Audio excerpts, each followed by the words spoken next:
Wilson Morales from Black Film and TV. Here we are, another year, another chaos that Mike is going through. Yes. You know, what keeps Mike at bay to try to maintain the balance between the inside and the outside of what goes on in his world? Keeps him at bay? Oh, I don't know. Or keeps him doing it? I don't know. I think there's, I don't know. I think it's the only thing he knows, right? When you're in this world of, I think this is where he finds comfort in that uncomfortability, I think. I think there's an interesting sort of theme in that, just privately for Mike, and finding comfortability in the uncomfortability. I think that's a good lesson that all of us could take. When life is uncomfortable, it's when you really start to move the needle for yourself. Pretty interesting. I think for Mike, it's family. His whole family is, you know, it's what he knows. And, you know, I think if he had other choices, he would explore them, but this is what he's got. So he makes the best out of it. As a new warden, you know, when you come into this world and being a female woman at that, you know, you have to have a certain level of toughness because they're gonna come at you. You know, what made you decide to take on this series? And is there any research that goes into playing that role? They're definitely exciting to be a part of the Taylor Sheridan universe. There's so much of it, and to kind of dip into that is sort of exciting. I wanted to see how he seemed to understand the kind of stuff that people want to see. And you know, she's a powerful woman, Nina. She does this job, she's good at it, she works continually, and has a fair amount of confidence about her ability. And I just found the idea of that very fun. So here I am. How did him and the rest of the team make you feel comfortable? Because you're walking in there with a cast that's been there for some time now. Yeah. Oh, you know, there's the story, and then there's the real life thing. And the real life thing, you know, such lovely, kind, fun people. It really, you know, they say like when you're little and you start doing plays, you're like, oh, I found my people.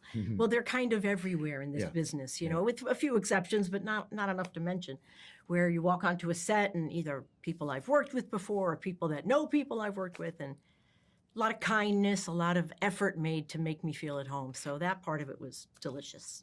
When a new season comes up and you're talking to Hugh and the rest of the team in terms of like, how do we make Mike vulnerable? And obviously you just mentioned family, but at the same time, it's like, no one really comes after Mike. He's never hurt or injured, even though you face that in real life. Yeah.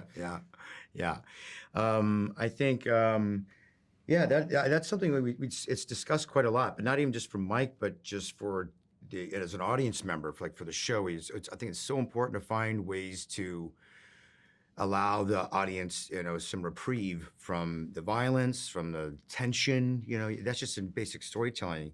But I feel like because it's so intense and so violent, it's a lot, this show.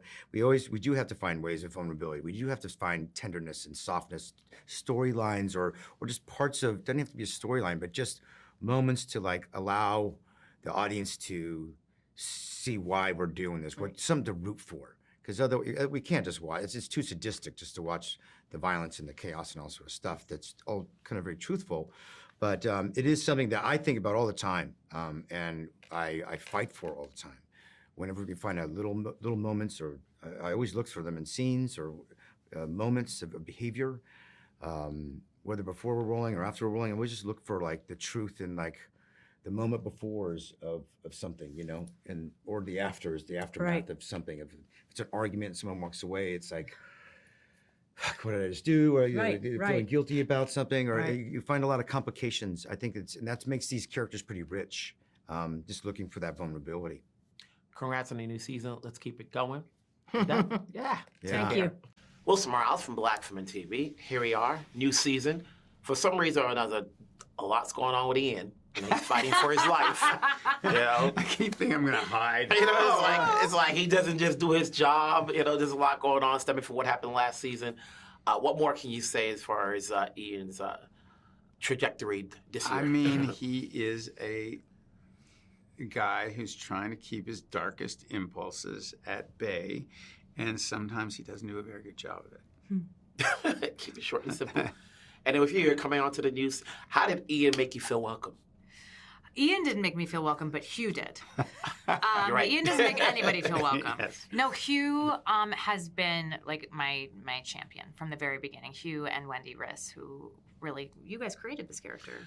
Yeah, Wendy and I had been talking about it for years, but Yeah. once we got you, it even and Dave Erickson, it just kind of like you brought everything to life, and then we could even tighten the bolts, kind of. They've been wonderful to me, honestly, in every way, including like letting me go home and see my kids. That's a huge deal, actually. Yeah. Speaking of that, you're playing Cindy. She comes into this world of destruction, and then you think there's a red herring somewhere in there, but she's just mild-mannered. She's got 3 kids at home, and you wonder, like, what's the shoe going to drop? Because you need a little bit of toughness to be in that prison. Mm-hmm. So what goes into Cindy taking a job like this, knowing it's risk? I mean, Cindy is fleeing, her life. I don't think she has had an easy life by any means, and this is sort of her last stop. But I have listened to a lot of podcasts of female corrections officers at maximum security male prisons, and they're all mothers, and they all say what drew them to this is benefits and health care, and at times being able to switch around hours to take their kid to the doctor in a way that you wouldn't have that control necessarily if you're tending bar. And another thing I thought was so interesting is they said in many ways they felt safer in this job than their other jobs because these men are behind bars, and those men are not. So, I think that she is working as hard as she can to give her children and herself a better life and then not bring home the darkness that she experiences every day.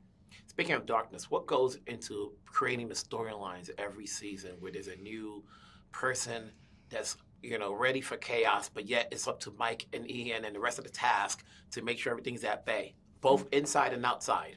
I mean, I've been thinking about this show for the better part of my adult life. I'd grown up in a prison town with 9 penitentiaries. I was a heroin addict up until 20 years ago.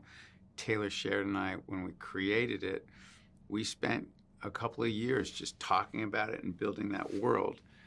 And for me, it was always, as a kid, a latchkey kid, you'd hear about the serial killers or the horrific crimes that happen in the country.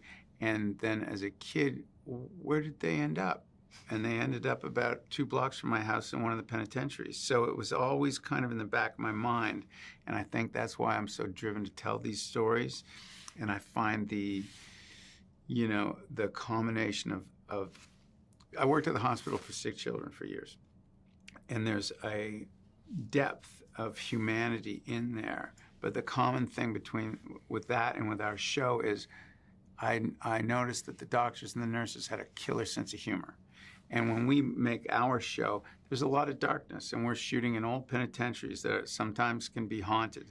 And what saves us is Laura's got a killer sense of humor, Jeremy Renner laughs his ass off, and we have a lot of fun. But to your point, we're also telling these very human stories that I just, and Taylor and I have always found to be interesting. Congrats on the new season. Obviously, there's more to be told, so let's keep it going. Yeah. Talk down the road. Stay alive. Take care. Awesome. Thank you so much. Stay alive. I'm lucky for you.